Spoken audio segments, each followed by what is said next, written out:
हाँ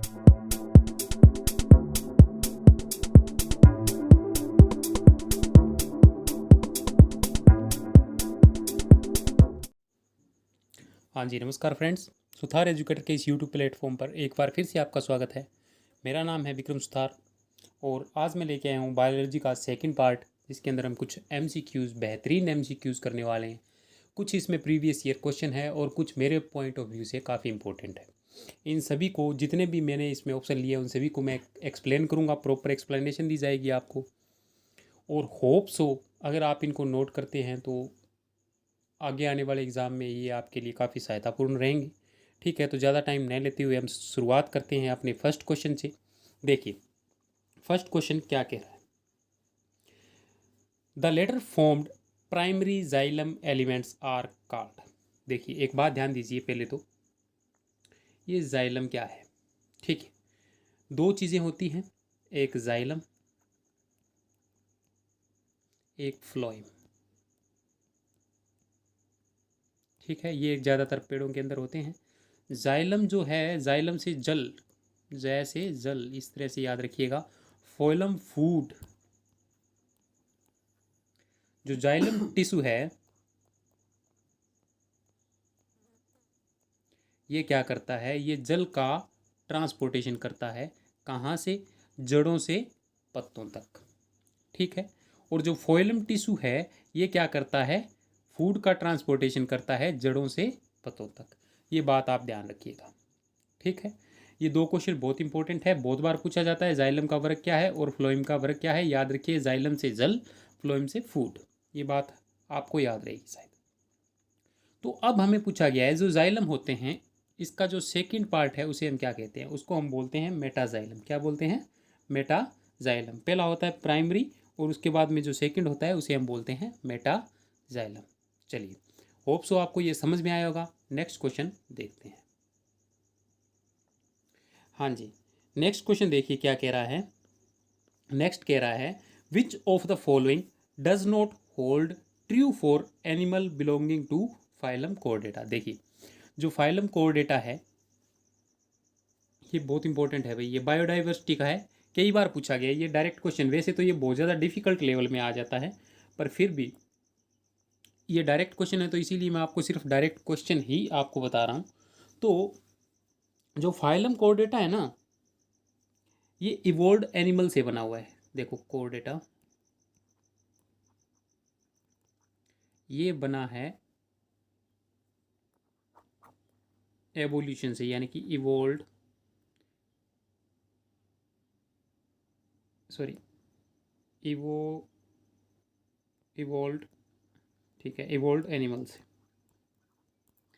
इवोल्व्ड एनिमल्स जो एवोल्यूशन होने के बाद में जो एनिमल है उनसे बने थे। ठीक है, और इनकी जो स्पेसिफिकेशन होती है वो क्या होती है? एक तो बाइलेटरल सिमेट्री होती है इनकी, बाइलेटरल सिमेट्री, यानी कि ये सिमेट्रिकल होते हैं। ठीक है, और वेंट्रल हर्ट होते हैं, वेंट्रल हर्ट। ये बात आप याद रखिएगा। और सेगमेंटेड बॉडी होती है, सेगमेंटेड बॉडी। चलिए, आप इतनी बातें याद रखेंगे शायद। ठीक है, और एक बात और, ये सारे के सारे देखो, नोटोकॉर्ड प्रेजेंट, बिल्कुल सही। गिल्स सिलिट होते हैं, बिल्कुल सही। हर्ट इज डोर्सल, ये गलत है भाई। ठीक है, हर्ट डोर्सल नहीं होता। मैंने हर्ट को आपको क्या बताया? हर्ट क्या होता है? वेंट्रल हर्ट होता है। ठीक है, ये डिफिकल्ट लेवल का क्वेश्चन है, एक बार पूछा गया है तो दोबारा भी ये पूछ सकते हैं, इसीलिए मैंने इसको लिया है। ठीक है, अगर ना याद रहे तो आप इसको एक बार स्किप कर सकते हैं। चलिए, नेक्स्ट क्वेश्चन देखते हैं। Animals in which the cells are arranged in two embryonic layers। ठीक है, दो एम्ब्रियोइक लेयर के अंदर जिन एनिमल्स को अरेंज किया जाता है उनको हम क्या कहेंगे? देखिए, ध्यान दीजिए, टू एम्ब्रियोइक है तो ये तो कन्फर्म हो गया कि इसके अंदर बाई आएगा या फिर डाई आएगा। बाई का मतलब भी दो होता है और डाई का मतलब भी दो होता है। तो ऑप्शन में देख लीजिए डाई किस में है, तो ये रहा डिप्लोब्लास्टिक, डाइप्लोब्लास्टिक। ठीक है, जिसमें दो एम्ब्रियोइक लेयर हो उसे हम क्या बोलते हैं? डिप्लोब्लास्टिक।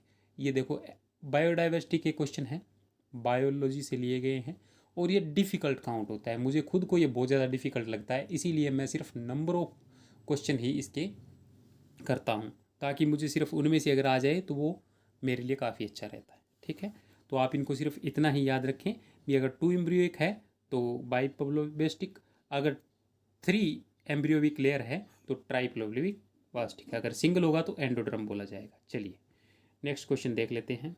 हाँ जी, सबसे इम्पोर्टेंट क्वेश्चन आज का, और काफ़ी बार पेपर में पूछा भी गया है, और वैसे भी जनरल नॉलेज के लिए भी ये पूछा जा सकता है, तो इसके ऊपर ध्यान दीजिएगा। क्वेश्चन हमें क्या कह रहा है, वेट कीजिए। हाँ जी, क्वेश्चन कह रहा है BCG vaccination is to be given to a new born child. देखो, जब हम BCG का टिक्का लगाते हैं, ठीक है, तो ये कब लगाया जाता है ये हमें बताया जाता है। देखो, ये 48 आवर के अंदर अंदर लगता है। एक बात तो ये ध्यान दीजिए, ठीक है, जिसके अंदर ये किस किस के लिए लगाया जाता है, ये बैक्टीरियल इन्फेक्शन को रोकने के लिए लगाया जाता है। जैसे देखो BCG, ठीक है,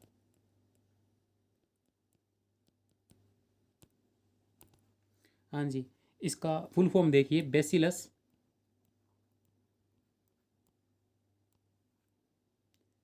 कालमेटी एंड ग्यूरिन। देखिए, बेसिलस होता है बैक्टीरिया के लिए, और ये ट्यूबरकुलोसिस के लिए यूज होता है, ट्यूबरकुलोसिस यानी कि टीबी बैक्टीरिया से होने वाला रोग है। और कालमेटिक ग्यूरिन ये वो साइंटिस्ट है जिसने इसको बनाया था। तो BCG का जो इंजेक्शन है वो 48 आवर के अंदर दिया जाता है। BCG की फुल फॉर्म भी मैंने आपको बता दी, काफ़ी इंपॉर्टेंट होती है। किसके लिए लगाया जाता है, ये ट्यूबरकुलोसिस से बचाने के लिए लगाया जाता है। और एक बात और दीजिए, टीबी के अंदर कौन सा बैक्टीरिया होता है, तो वो होता है माइकोबैक्टीरियम ट्यूबरकुलोसिस। टीबी की फुल फॉर्म होती है ट्यूबरकुलोसिस, ये बात आप याद रखिएगा। होप सो आपको ये समझ में आया होगा। ठीक है, चलिए नेक्स्ट क्वेश्चन देखते हैं। नेक्स्ट क्वेश्चन क्या कह रहा है, अजोला इंक्रीजेज सोइल फर्टिलिटी। एक बात ध्यान दीजिएगा, जैसे ग्वार है या फिर मटर है, ठीक है, उनकी जो जड़ें होती हैं उनके अंदर गांठें पाई जाती हैं,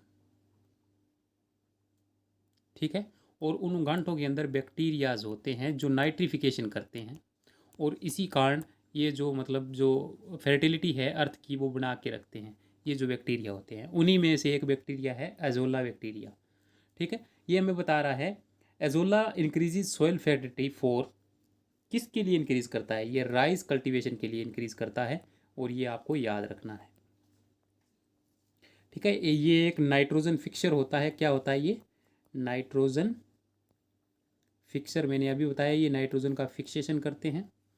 ठीक है, नाइट्रोजन फिक्सर होता है।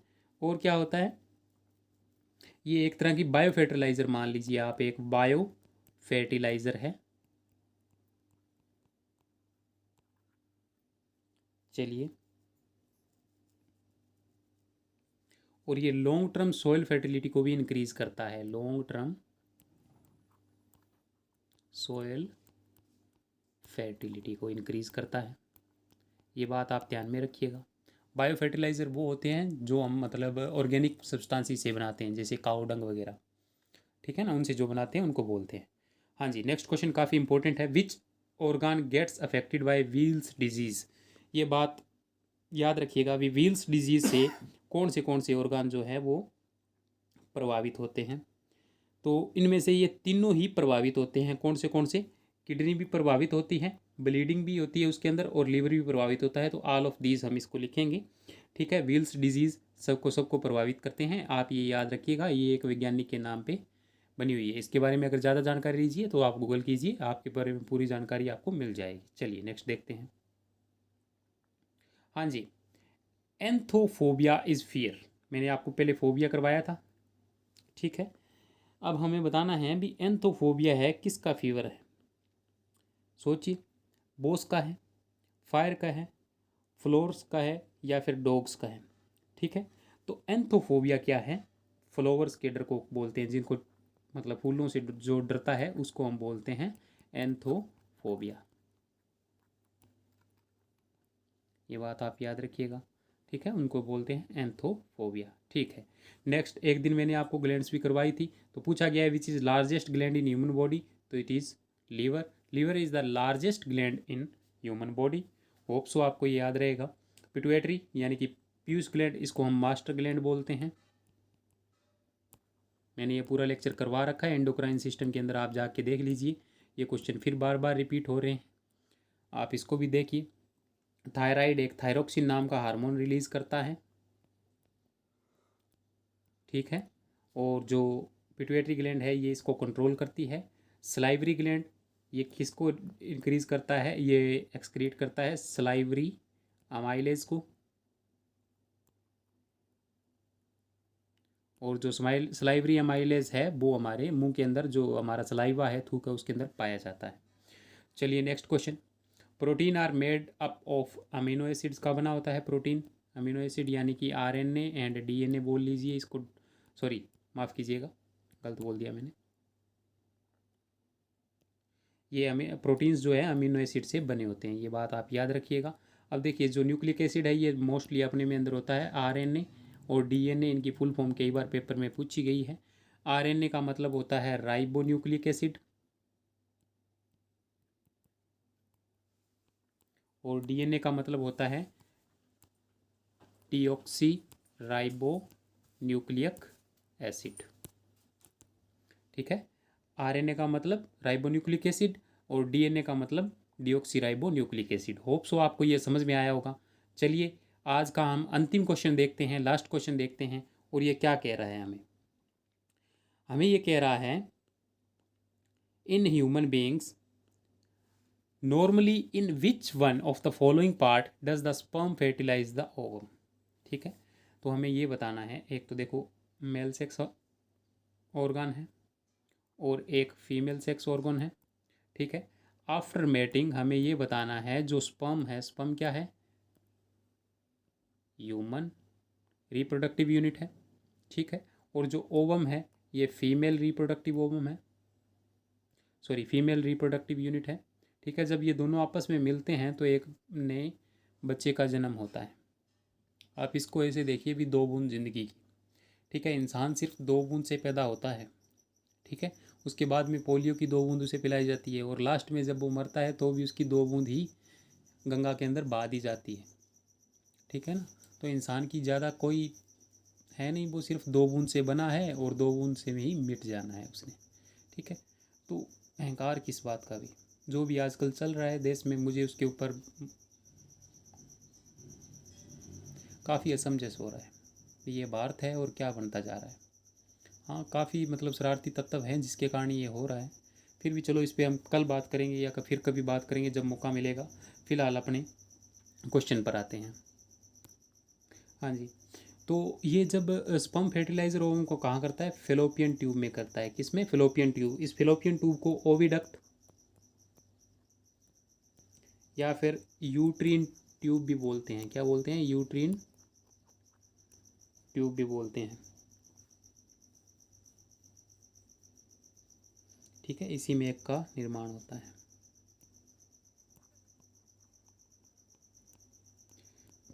देखिए मैं यहाँ पे काफ़ी ज़्यादा मेहनत कर रहा हूँ।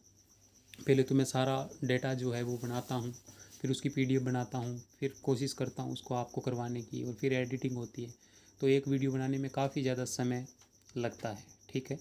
तो अगर आपको ये पसंद आ रहा है, मेरी मेहनत अच्छी लग रही है, तो कृपया आप इसको सब्सक्राइब करें, शेयर करें, कमेंट करें, ठीक है। धन्यवाद।